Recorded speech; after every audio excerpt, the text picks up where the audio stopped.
Hi, I'm Brian with Fundamental Research Corp, and welcome to another Introduction to Investing series. Today, we're going to be showing you how to read a stock quote, and we're going to be using Yahoo Finance as an example. Here is a stock quote that you would see on Yahoo Finance on a company, and we're going to choose Microsoft today. So the first thing to note is whether the quote is in real time or delayed. As you can see here, it says real time, so you are getting the most up-to-date quote available as the trades take place on the NASDAQ. If it says delayed, usually there's a 20-minute delay between when a trade takes place and when Yahoo Finance will report that trade. So that's something to keep in mind when you're actually placing orders to buy and sell stocks. Is that you want to be using real-time information so you have the most up-to-date prices available. The first price you see at the very top, 188.94, that was the last trade that shares of Microsoft took place at. Beside it in green, you can see plus $1.20. That means it was up $1.20 from the previous day's close. Now, beside that, in parentheses, you will see 0.64%. What that means is Microsoft last traded at $188.94, up $1.20, or 0.64% higher than the previous day. When you trade stocks, you always want to be looking at the percentage changes, because that's ultimately how you're going to be able to compare your rates of return across different stocks and different asset classes. So for example, over a long period of time, stocks, you can expect them to return between 8 to 10%. So you always want to be calculating your returns in percentages to figure out if you're meeting your targets or not. Next, let's look at some other numbers. The previous close. The previous close is basically what Microsoft closed at or last traded at the previous trading day. So today is Monday. That means on Friday, the last trade in Microsoft took place at 187.74. Open. This is the first trade of the day. So today is Monday. The first trade in Microsoft took place at $184.58. The bid. The bid is $189.20. So what does that mean? It means the highest bid right now for someone wanting to buy Microsoft stock is $189.20. That's the most somebody is willing to pay at the moment to buy, and you can see times 1,100. Somebody is willing to buy 1,100 shares of Microsoft at $189.20. Below the bid is the ask. That is the lowest price that someone is willing to sell Microsoft at. So right now, somebody is willing to sell 900 shares at $189.80. So what is interesting about this? You notice that there is a difference of 70 cents between the bid and the ask. This is known as the spread. And right now the spread is 60 cents. So what has to happen for a trade to take place? Well, the buyer needs to come up in price to $189.80, or the seller needs to come down in price to from $189.80. You can think of it like buying and selling a home. If you were going to sell your home, you would list it at an offer price. This is the asking price. So let's say you wanted to sell your house for $100,000. You would list it $100,000. That's the ask. Someone could come along and bid, make an offer. I'm willing to buy your house for $99,000. Obviously, this trade wouldn't take place because the buyer is willing to pay $99,000. The seller is willing to accept $100,000.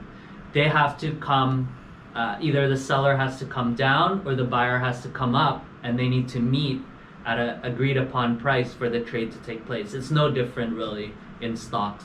And that's really why stocks go up and down, is because buyers and sellers are constantly revising what price they're willing to pay for a share of Microsoft, or what price they're willing to sell a share of Microsoft at, based on news and information that comes into the marketplace. So let's say right now the bid on Microsoft is $189.20, and then they make a press release that they just landed a large contract, or sales of Xbox have gone crazy and double what they expected. Well, now people need to reassess, okay, before sales of Xbox went crazy, I was willing to pay $189.20. Now that Microsoft has announced that Xbox sales have let's say doubled, obviously the company is worth more. You need to reassess. Now I'm willing to pay more, and that's why stocks fluctuate. The next line, days range, you can see that today Microsoft traded as low as 184.01 and as high as 190.82. The 52-week range is the same, except it's what is the highest and lowest Microsoft has traded at over a 52-week period of time. So over a 52-week period of time, the lowest Microsoft has traded at is 130.78, and the highest is 198.52. Volume. That's the next line. Volume is how many shares have traded so far in the day. So right now, the volume is 31,106,463 shares of Microsoft have exchanged hands today. Why is this number important? You may have heard of the term liquidity. Liquidity is basically how easily you can convert something to cash when you need it, as close to the market value of that asset as possible. So let's take this Microsoft again as an example. Let's say I invested $1,000 into this stock. It would be about 5 shares approximately. And if I needed the cash, I don't really need to worry that it's going to take forever to sell my shares, because I'm going to sell 5 shares, and today alone 31 million shares have traded.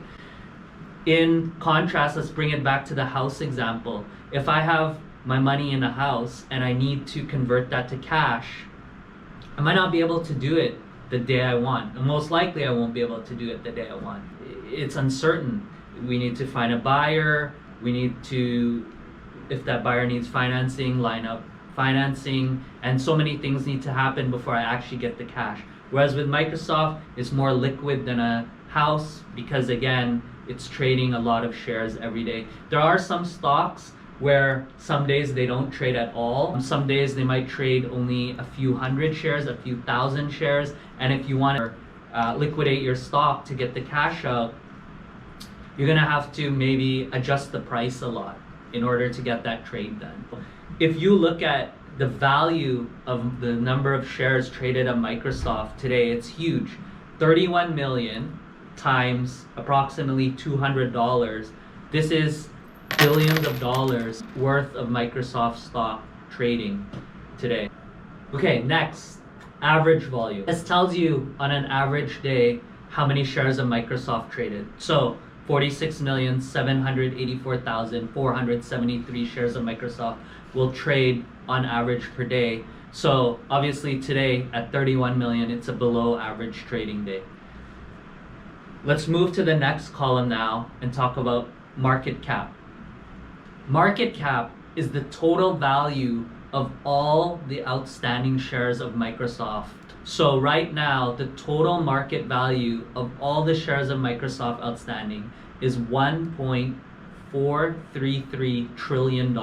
So technically, if you wanted to own all the equity and just buy out Microsoft, it would cost you $1.4 trillion. The other reason why market cap is important is a lot of investors will categorize companies based on their market cap. So for example, you might have heard the term small cap stock.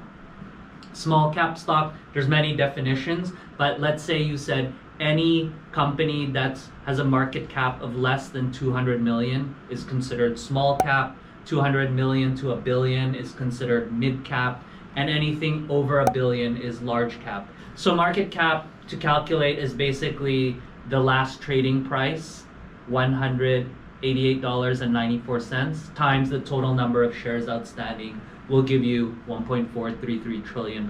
The next number, the beta. So the beta is a measure of how risky Microsoft is in terms of how sensitive it is to changes in the overall stock market. So let me explain. At a beta of 1 means that if the stock market goes up 1%, Microsoft on average goes up 1%, and vice versa. If the market dropped 1%, Microsoft stock on average drops 1%. So the stock's beta is higher than 1. It's indicating that it has a risk higher than the market. If it's below 1, then it has risk lower than the market. In Microsoft's case, it's pretty much moving in line with the market, but at 0.93, it's slightly less risky than the market. This is a statistic that's useful in terms of letting you get an overall sense of how volatile a stock is, and it's calculated using statistical methods, and I wouldn't rely on it as, set in stone, but it's a good number for you to look at when looking at how volatile stock is. And there's also other uses for it in terms of how to build a portfolio and calculating various other numbers based on this number, but that is a more advanced topic that we'll get into later on. The next number, the PE ratio. This is a very important number. It's an indicator of value, or conversely, how expensive a stock is. First, I'll tell you how it's calculated, and then I'll tell you how to interpret it. So the PE ratio is basically the current stock price, which is $188.94 in our example, divided by the earnings per share. So what is it telling you? As a stockholder in a company, you are taking on the most risk, right? So if you lend a company money, they have to pay you back interest and the principal amount. As a stockholder, you get whatever's left over at the end of the day, which is the bottom line or the net profit line. Let's say a company has a net profit of $100 and there's 100 shares outstanding. That means for every share, there's $1 in profit. Let's say you have two companies that you are looking at purchasing shares in. One is trading at $100 per share, one is trading at $50 per share, okay? So what I tell people is you can't just look at the share price and say, oh, the $50 one is cheaper.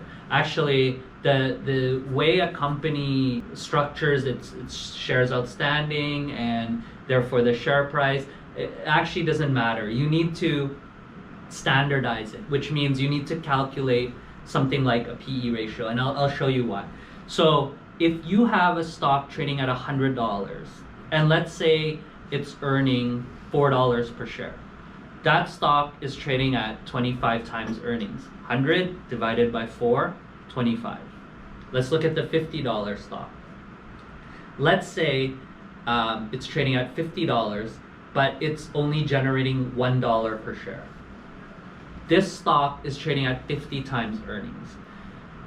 The other stock that trades at 100, for each share outstanding, it's generating $4 a share, which means you're only paying 25 times earnings. So although the $100 stock is more expensive on an absolute basis, it's actually a relative bargain because you are paying only 25 times earnings for one share versus the $50 stock where you're paying 50 times earnings per share. So that's why you cannot just look at the stock price. You need to look at something like the PE ratio to get a better sense of what is a better deal in the marketplace. And you might hear the terms value investing and growth investing thrown around a lot. And this is really what it's based on. Value investors look for low PE stocks, and we'll have more to say about that later on. The next line, the earnings per share, we already went through that. The earnings date, that is the next reporting date. most companies report their financial results quarterly, so you can expect Microsoft to announce on July 16th, between July 16th and July 20th. Why is that important?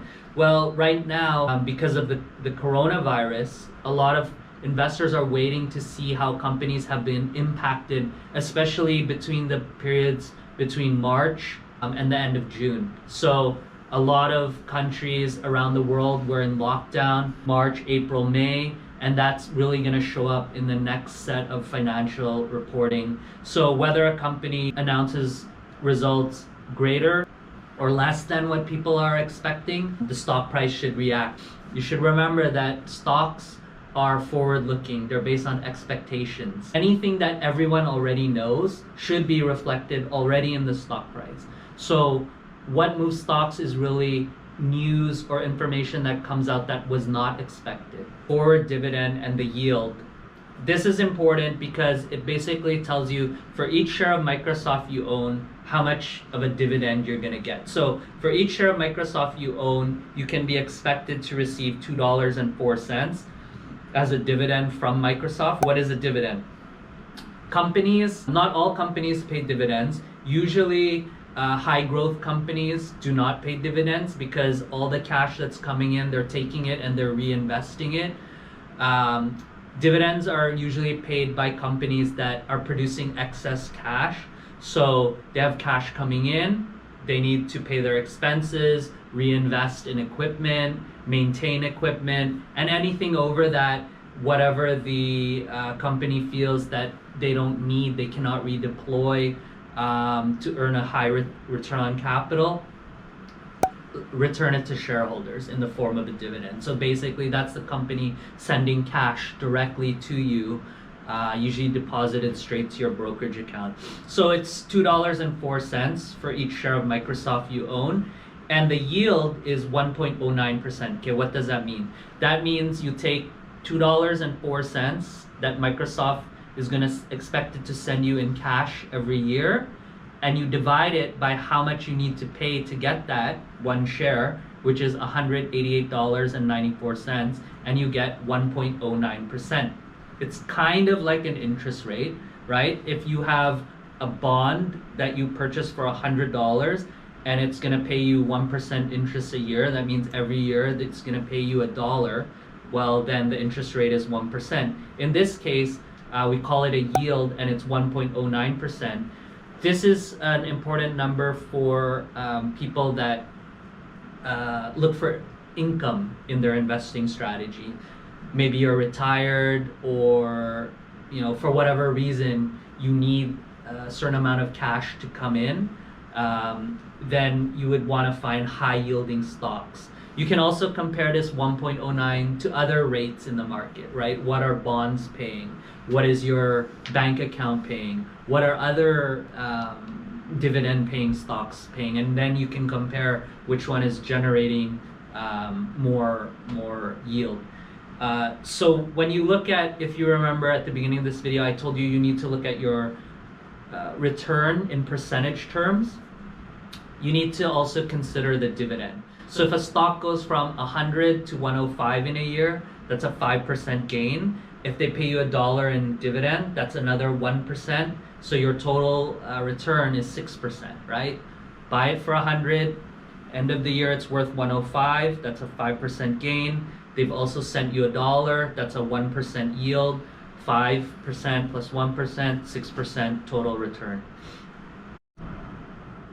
Okay, the next line item is the ex-dividend date. This is the last date that you have to purchase this stock in order to receive the next dividend payment. So as you can see here, it was May 20, 2020. If you purchase the stock before this date, you will receive the next dividend payment. If you purchase it after this date, the dividend payment will go to the seller of the stock, and then you will receive the next dividend after that. The 1-year target estimate is basically the average of all the analysts covering Microsoft's target price. So you have brokerage firm A, B, C, D, Fundamental Research Corp, E. We all have a target price, or what we think the value of Microsoft shares are. In this case, if you average all of them, you'll get 199.03. The last thing I want to talk about is the chart on the side there. So basically what this shows you, right now it's set to 1 day. You can see Microsoft opened at 184.58, and then you can see how it traded during the day. You can see around 2 p.m. it spiked up a bit, probably hit the daily high that period, which is 190.82. If you remember, we talked about this earlier. And then it started to come down again, and then it settled around 188.94, which is where it closed today. You can change the time period, so you can see the same information for 5 days, 1 month, 6 month, year to date, 1 year, 5 year max. And really what it does is it gives you a sense of how the stock has performed over that period of time. Most people want to see over a long period of time that a stock has continued to make its shareholders money, right? And generate return for its shareholders. Some companies are what we call cyclical, which means they go up and down in conjunction with swings in the economy. If you look at a long period chart of those kind of companies, you would see this kind of pattern. So it really depends what type of company it is, and we have more to say about that later on. So I hope you enjoyed this video and that you learned how to read a stock quote table. We chose Yahoo Finance because it's a popular website for people that trade stocks, but also pretty much any that you choose to use will have a similar setup and information. If you like this video, please subscribe, like, share, and visit our website, www.researchfrc.com, where you can subscribe to our research. You can get our analyst's opinion on different stocks. And thank you for watching, and have a great day.